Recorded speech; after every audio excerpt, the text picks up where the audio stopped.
আসসালামু আলাইকুম আরহামতুল্লাহি আবরাকাতু। প্রিয় শিক্ষার্থীবৃন্দ, আজকে আমরা কোরআন শিক্ষা ক্লাসের আরও একটি নতুন ক্লাস শুরু করেছি। আজকের ক্লাসে আমরা মাদের আরও একটি প্রকার শিখব, যেখানে মাদকে কখনো টানা যাবে না। তাহলে চলুন মাদ বা কোরআন টেনে পড়ার সেই ক্লাসটি শুরু করি। শুরুতেই দেখছি মাদে আলিফে জায়দা।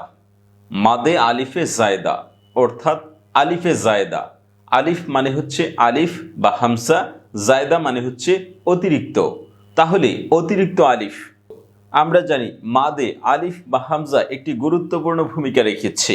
অর্থাৎ এই আলিফ বা হামজা এর অবস্থান অনুযায়ী বিভিন্ন রকমের মাদ আমরা পেয়েছি, বা টেনে পড়ার নিয়ম পেয়েছি, বা কোরআন টেনে পড়ার নিয়ম পেয়েছি। তাহলে এখানে আজকে যেটা দেখতে যাচ্ছি সেটা হচ্ছে আলিফে জায়দা, অর্থাৎ অতিরিক্ত আলিফ। অতিরিক্ত আলিফ হলে সেটার কাজ হবে না, শুধু লেখার জন্য আসে। সেইগুলো আজকে এখানে জানতে যাচ্ছি, অর্থাৎ অতিরিক্ত আলিফ বা আলিফে জায়দা। তাহলে এখানে দেখুন, আলিফের উপর গুল চিহ্ন থাকলে টেনে পড়া যাবে না। আলিফের উপর গুল চিহ্ন থাকলে টেনে পড়া যাবে না। আলিফ যখন আমরা দেখব, আলিফের আমরা অনেকগুলো নিয়ম পড়েছি।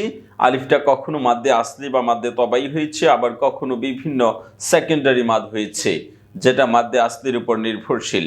কিন্তু এখানে যে আলিফটা দেখতে যাচ্ছি সেটা হচ্ছে এই আলিফের উপর যখন কোরআন পড়তে গেলে গুল চিহ্ন পাবেন, তখন সেখানে আলিফটা টেনে পড়া যাবে না। আলিফের উপর গুল চিহ্ন থাকলে টেনে পড়া যাবে না, অর্থাৎ সেই আলিফটা টেনে পড়া যাবে না। যেমন এখানে আছে মালা ইহি।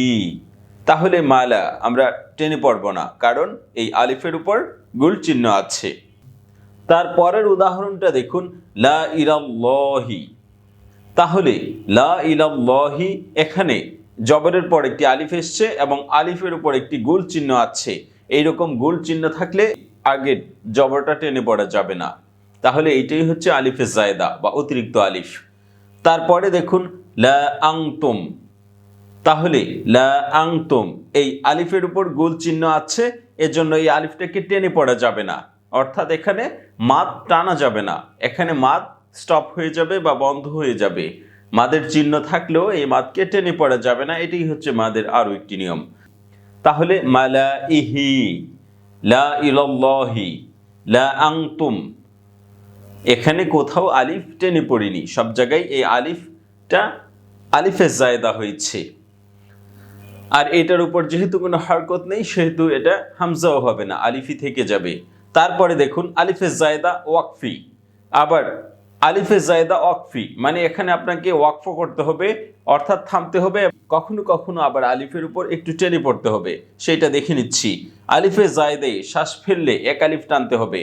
যেমন এখানে আলিফে আমি শ্বাস ফেলিনি, এখানে আলিফেও আমি শ্বাস ফেলিনি, এখানেও শ্বাস ফেলিনি, অর্থাৎ এখানে শ্বাস ফেলতে হয়নি বা দম বন্ধ করতে হয়নি, তাই এখানে টেনে পড়তে পারিনি। কিন্তু এখানে যখন আমি শ্বাস ফেলবো তখন আমি টেনে পড়ব। যেমন এখানে মালা, যদি ইহিটা না থাকতো, আমি যদি শ্বাস ফেলে দিতাম, তাহলে এখানে আলিফটা এক আলিফ টানতে হতো, কারণ এখানে ওয়াকফি করেছি। ওয়াকফি মানে দম ফেলবো বা শ্বাস ফেলবো। শ্বাস ফেললে তখন এই গুল চিহ্ন থাকলেও এক আলিফ টেনে পড়বেন। এটা হচ্ছে আলিফে জায়দা ওয়াকফি। ওয়াকফি মানে হচ্ছে শ্বাস ফেলানো, যাকে ইংরেজিতে পাংচুয়েশন বলে, আর বাংলাতে দাড়ি কমা ইত্যাদি বলা হয়। তাহলে আলিফে জায়দা গুল চিহ্ন থাকলে শ্বাস ফেলবো না, এক নাম্বার। দুই নাম্বার হচ্ছে আলিফে জায়দায় গোল চিহ্ন থাকলেও যদি শ্বাস ফেলি, তাহলে সেখানে এক আলিফ টেনে পড়ব। তারপরেটা দেখুন, চার জায়গায় আলিফ টানা মানা, অর্থাৎ এই চার জায়গায় আলিফকে টানা যাবে না কোনো অবস্থায়, বা টেনে পড়া যাবে না। এই চার জায়গাটা কি? এই চার জায়গায় হচ্ছে আনাবা, আনাবু, আনামিলা, আনাসিয়া। তাহলে এই চার জায়গায় আনাটা টানা সম্পূর্ণ মানা, এখানে আনাগুলো টানা যাবে না। আনাবা, আনাবু, আনামিলা, আনাসিয়া। আর এইগুলো মনে রাখার জন্য আপনি সর্বশেষ এই চারটি শব্দ পাইতে পারেন, সিয়া, মিলা, বু, বা। এগুলো যখন আপনি আলিফে জায়দার পরে পাবেন, তখন এখানে আর আপনি টেনে পড়বেন না। তাহলে এই চার জায়গায় আনা টানা মানা, মানে দ্রুত পড়ে যাবেন, এখানে টানবেন না।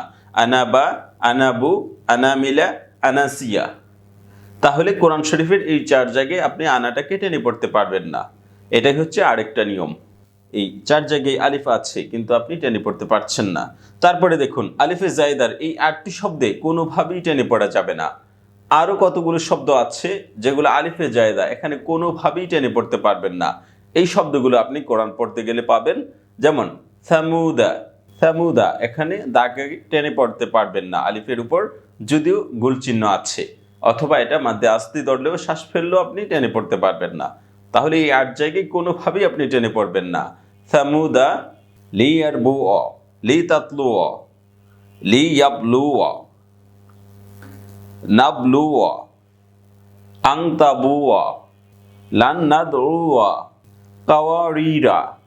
তাহলে এই সব জায়গায় কিন্তু আপনি আলিফের উপর গোল চিহ্ন পেয়েছেন। গোল চিহ্ন পাইলেও এখানে টেনে পড়া যাবে না। আর গোল চিহ্ন পাইলে এখানে বলেছি টেনে পড়া যাবে না, কিন্তু এখানে শ্বাস ফেললেও আপনি টেনে পড়তে পারবেন না। এই 8 জায়গায় আপনি আলিফকে কোনোভাবেই টেনে পড়তে পারবেন না। আর এই 4 জায়গায় আপনি আলিফকে টেনে পড়বেন না। আর এখানে আলিফের উপর গোল চিহ্ন পাইলে টেনে পড়বেন না।